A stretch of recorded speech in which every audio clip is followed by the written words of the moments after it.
Hello, maganda umaga, tanghali, hapon, gabi, Lola Baby. Nagpapakilala, isa lang pong like, subscribes, and share. So, kinat-off ko po yung aking live para sa mga mahal na Virgo sapagkat may nag-comment po na hindi marinig. Inulit ko pero wala pa rin marinig. So, I decided na ito'y i-record na. Okay? So, ang reading na ito is for December 7 to December 15. Okay, so tingnan po natin. Okay, this is a general reading. Yan ha, tingnan natin saan tayo dadalhin ng inyong tinatawag na energy. Okay, ito ba, it has something to do about your money. Okay, your everyday life sa trabaho, your health, communication, interaction, family, your person, siblings, health, di ba? So nakalabas na itong card ha, nakat off lang kasi live ito kanina. Okay, so meron dito tinatawag na the moon. So for some of you, ibig sabihin nito, yung tinatawag na you are, palagi kang nakatap sa iyong intuition. Kaya nakatap ka lagi sa iyong tinatawag na inner self. Yan ha. So nakikita for some of you, ibig sabihin nito your contentment. Contentment mo sa buhay mo.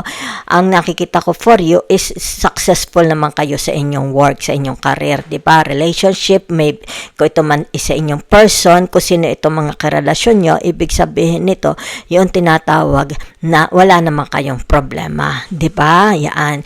Maaaring for some of you, you have authority, you have an authority, especially pagdating sa trabaho. Maaaring tinatawag, utos ka lang ng utos, oy gawin mo ito, oy gawin mo ito, 'di ba? It's like all the orders comes from you, 'di ba? So nakikita dito yung tinatawag your femininity, 'di ba? It's about your anong tawag dito, feminine side, 'di ba? Motherly side, 'di ba? Yan, contentment. So narito ang tinatawag na the Eight of Wands, 'di ba? So ibig sabihin ng the Eight of Wands is about blessings, okay? Blessings, yan ha. So, meron dito, it's like tinatawag, are you a married person? Meron dito mga married, okay? Ibig sabihin nito, alone sila, okay? Ibig sabihin yan, malayo sila sa kanilang tinatawag na mga person, okay? May distansya, nakikita ko may distansya. Kung kaya dito, nakikita, they are alone, di ba? Maaring nakakaranas sila ng lungkot, di ba? Pero nakikita dito, they are, tinatawag na nilalabanan nila their fears and doubt, di ba? Yan. So, okay. So, ito yung tinatawag for some of you. Ibig sabihin na mga creme de la creme. Maybe you are working abroad. Maybe you are dealing with the foreigners, di ba? You have a position, okay? Maybe sabihin na natin, you are working for the government. You are working for, basta't nakita ko lang dito. Okay? So, it's more about instead of using your mind, your logic, rational mind, you're always tapping to your inner voice. Okay? So, for some of you here is nakikita dito yung tinatawag before you begin work, before you speak, before you take action, di ba? Yan. Ibig sabihin nito, napaka taliw-tiw ninyo. Okay? Yan. Mataliw-tiw kayo, ha? Hindi kayo basta-basta nagbibitaw ng salita, di ba? So, nakikita dito yung tinatawag na pagiging Queen of Swords ninyo. It's like maingat ka sa mga bawat salitang bibitawan mo. Okay? So, the last card here is naririto ang tinatawag na the Four of Swords, di ba? So, the Four of Swords, ibig sabihin nito, yung tinatawag you are dealing, okay? You are dealing with people, okay? Yan. So, this is the energy, okay? Na tinatawag na relationship mo. Sinong karelasyon mo dito? Pwedeng mga siblings, di ba? At work, di ba? Maybe ito yung tinatawag, anong tawag dito? It's like, ito everyday na, it's like pauli-uli, the same issue, the same story, okay? So, for some of you here, ibig sabihin nito yung tinatawag, master mo na, okay? Na-master mo na. Yan ha. So, ang nakikita ko dito, for some of you, meron kayong mga hinahawakang posisyon. Okay? Ha. Okay? I will use another tarot. Sandali lang ha.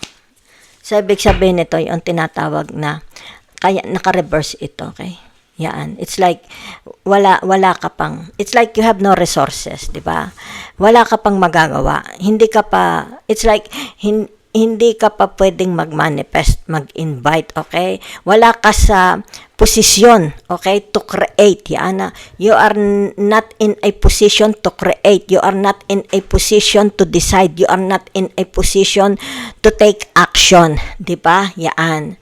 So, ibig sabihin nito, yan na, it's like tinatawag na you are waiting for the sign, okay, from heaven, from the universe. Yan.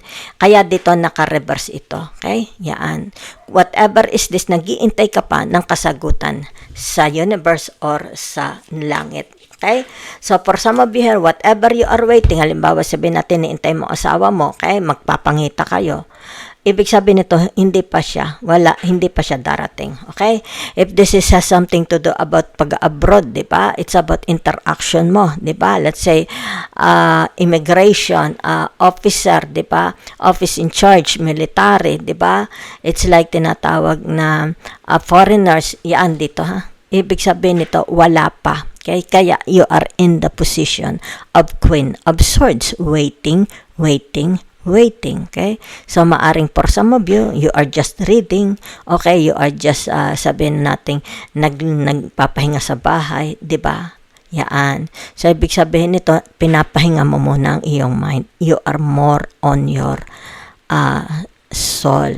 Okay? So, whatever is this, wala pa. Wala pang kasagutan. Wala pa. Okay? Wala pang katiyakan. Okay?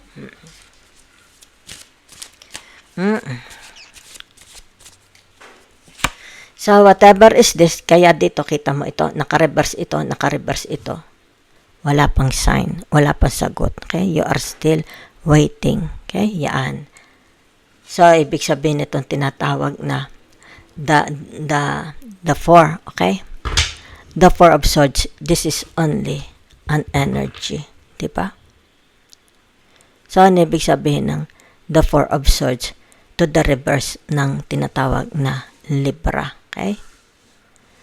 So, it's about tinatawag relationship. Yan. Kung sino ang mga kausap mo, okay? Ibig sabihin yan, wala pang pagsasara. It's like usapan, hindi pa pwedeng magsara ang usapan. Diba?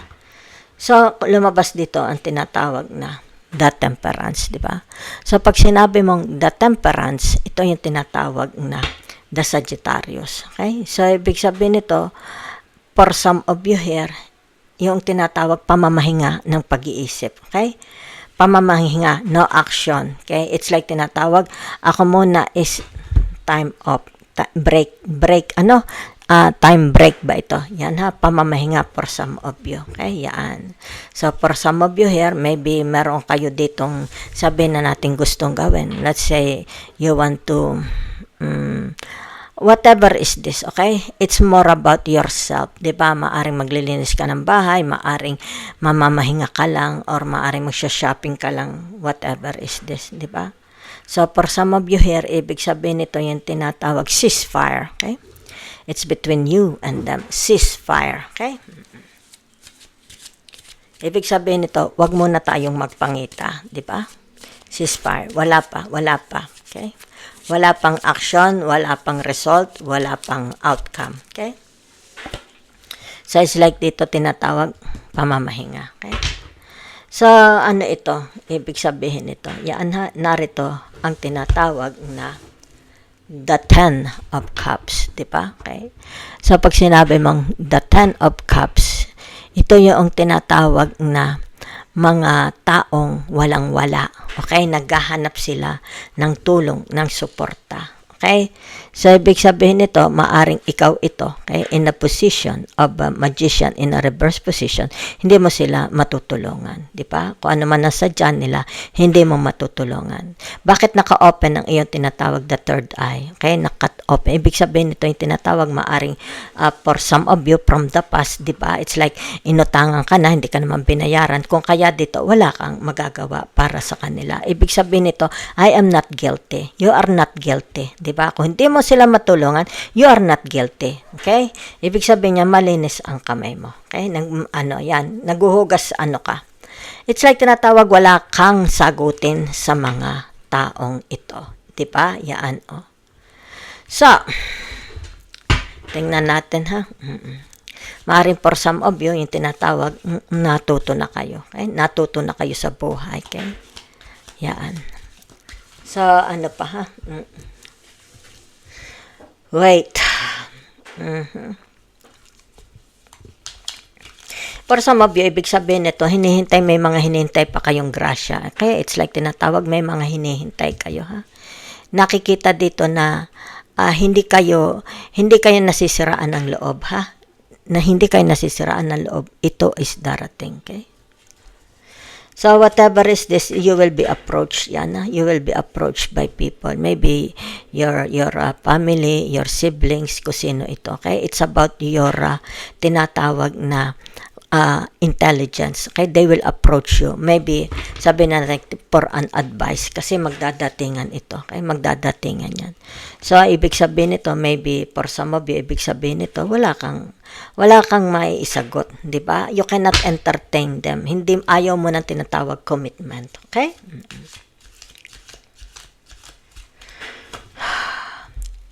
You want a balanced life, okay? Kung kaya dito, it's like tinatawag, teka muna, di ba? Sa halip na ako isa mag magic dito, it's like ako magke-create, di ba? I will do love, I will do money, di ba? Manifesting, di ba? Inviting, creating. So, for some of you here, ibig sabihin nito yung tinatawag, mas importante sa inyo ang panatag na pag-iisip, di ba? Panatag na pamumuhay, panatag na environment, okay?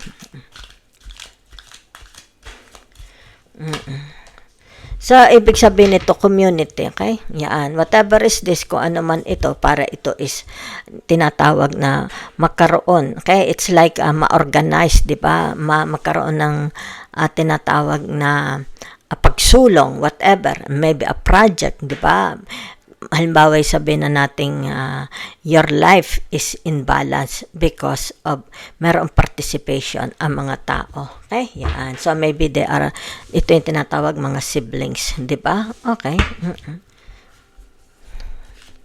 So, nakikita dito, nagbibigay ka lang kung sino ang gusto mong bigyan. Okay? It's like ito yung tinatawag na ka-reverse. So, maaring for some of you here, yung tinatawag nagiging very, very stingy kayo. Okay? Maaring hindi nyo ibinibigay lahat-lahat yung kanilang demands. Maaring, sige, okay lang, bigay ko to sa'yo kahit hindi mo nabayaran. Something like that, di ba? So, nagiging stingy, matalino lang kayo, di ba?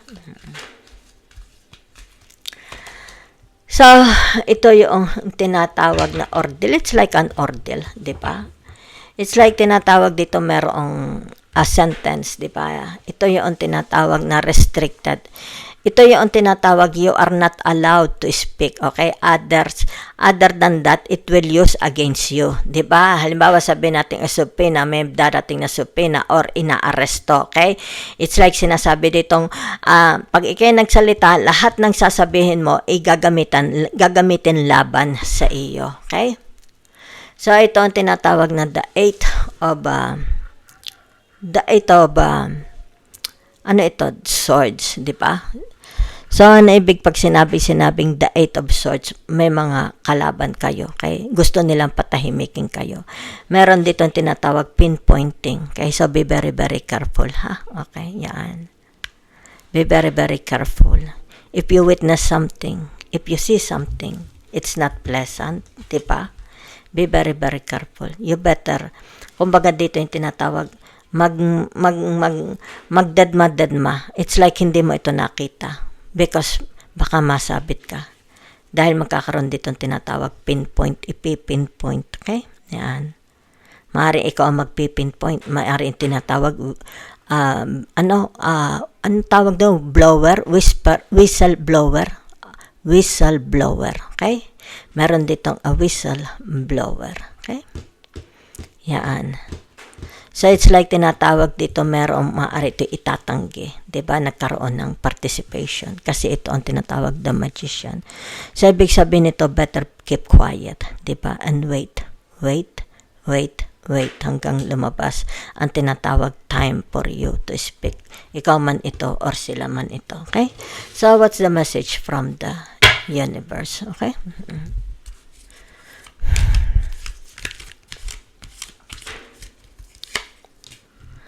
Okay. The temperance. Dahil dito ay double confirmation.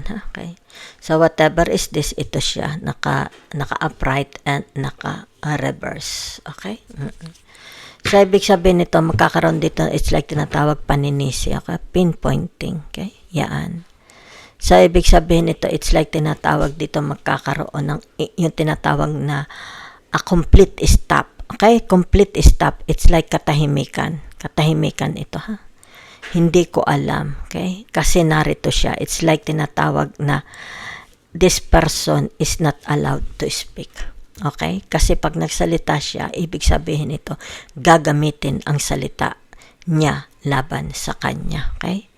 So, ibig sabihin nito, yung tinatawag na, yaan. Okay? Ginaguide ka ng angel mo. Ibig sabihin nito, pagka, okay, masyado, it's like meron ditong whistleblower na mangyayari, okay? Mari ikaw ang magwi-whistleblower o sila ang magwi-whistleblower, di ba? So, ibig sabihin nito yung tinatawag, baka mapahamak ka pa, okay? Baka i-involve ka pa nila, di ba? Yaan. So, ibig sabihin nito, follow your instinct, follow your inner voice, okay?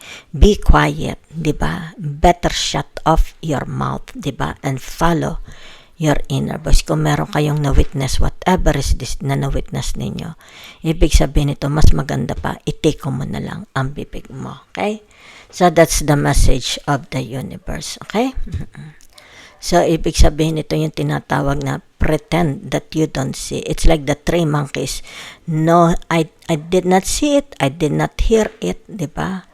I did not. It's like tinatawag my lips is sip. Okay? My lips is tawag dito? Nakasara. Okay? Hear no evil, see no evil. Okay? And tinatawag speak no evil.